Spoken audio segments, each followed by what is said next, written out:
Magali School Houtwerk Woodwork Prep 2025 leerpapier learning papers. The first part is safety signs, veiligheidstekens.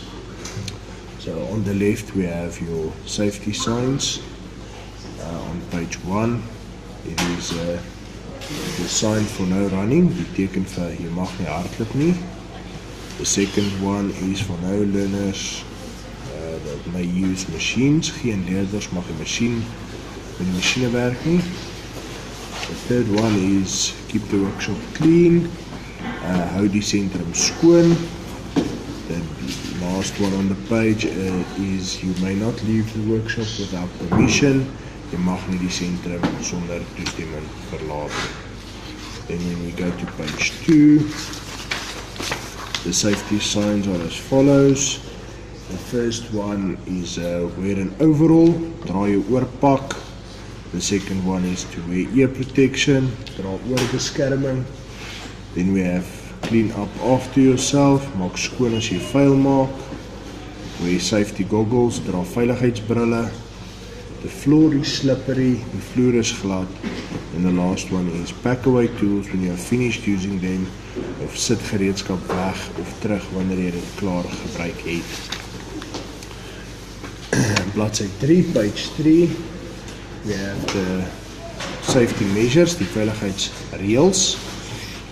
We're going to start with the Afrikaans. Ene is dra altyd jou oorpak, dra altyd skoene, moenie loshangende klere dra nie, moenie met baie gereedskap op jou tafel werk nie, gebruik gereedskap waarvoor dit gemaak is, hanteer skerp gereedskap versigtig, moet nie gereedskap laat val nie, werk met gereedskap weg van jou af, dra skerp gereedskap met die punt na onder, geen leerder mag die masjiene gebruik nie, bly weg van die trappe af en hou die werkswinkel skoon en netjies.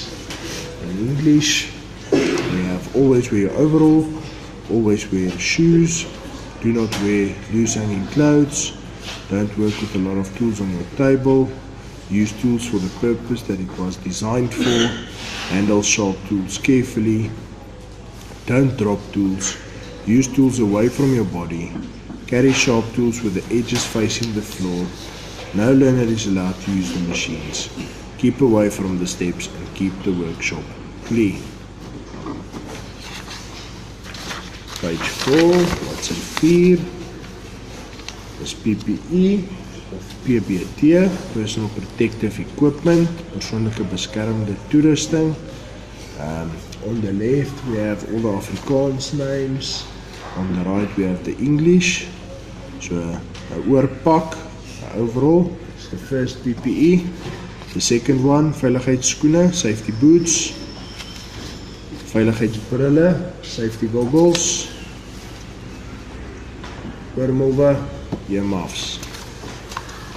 We have stofmasker, dust mask, veiligheidshandskoene, safety gloves en harde hoed, hard hat.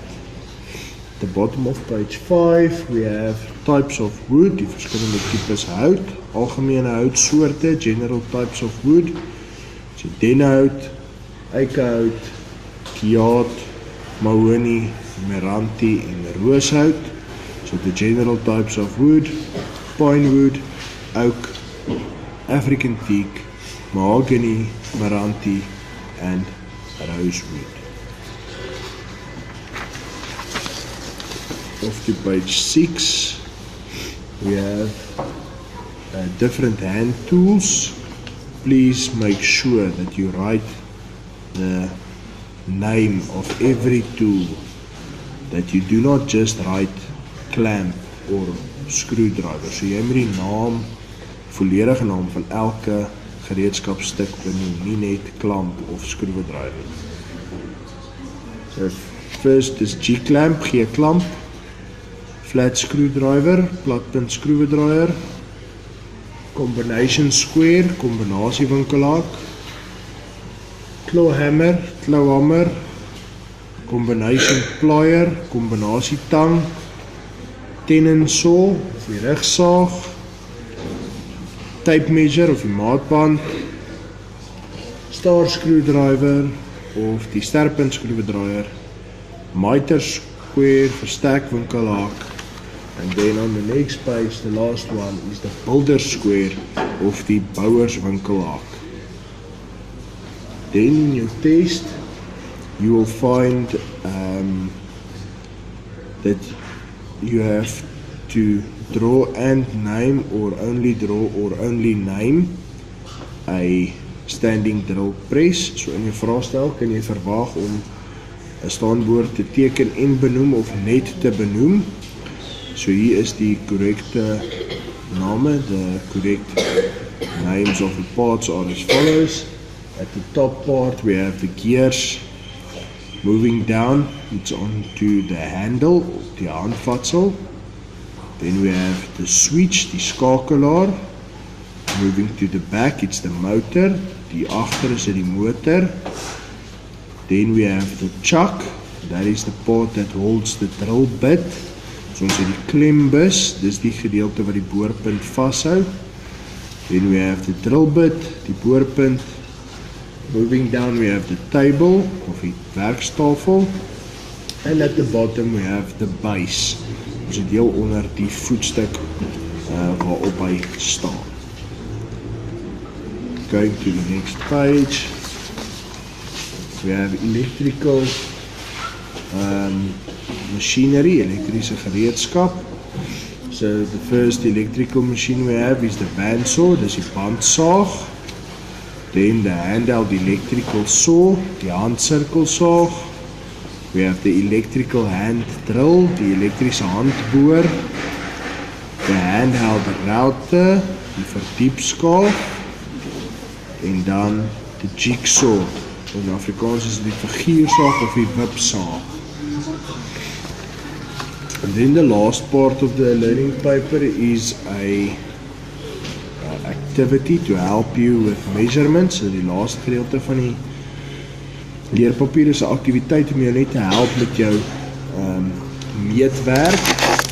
So ek het 'n paar lyntjies hierso ingesit wat jy moet meet. I have included a few lines that we have to measure. When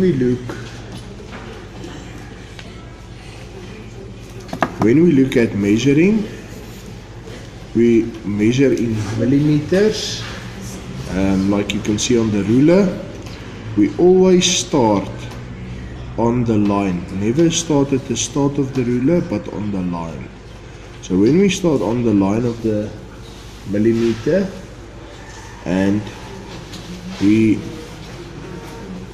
look at our ruler, we will see that this line is just over 30 millimeters long. Thereafter, we count each separate line to determine that this line is 38 millimeters long. So ons meet met die liniaal van die millimeter lyntjie af, nie van die begin van die liniaal af nie, maar waar die liniaal begin in millimeter. En as ons hom volg, sien ons dat hy net so oor die 30 millimeter is, en daarna tel ons elke lyntjie om te bepaal dat hierdie lyntjie is dan nou 38 millimeter.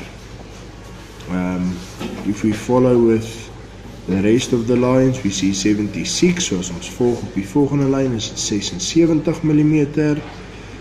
The next line will be 101 millimeter, so die volgende lyn is dan nou 101 millimeter lang.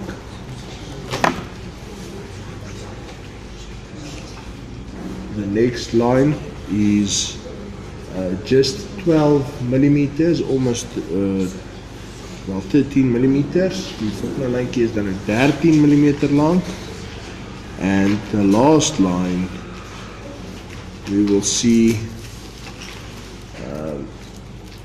is 139 millimeter. So die laaste lijntje sien ons is dan 139 millimeter. Thank you for watching this video and good luck with your exams.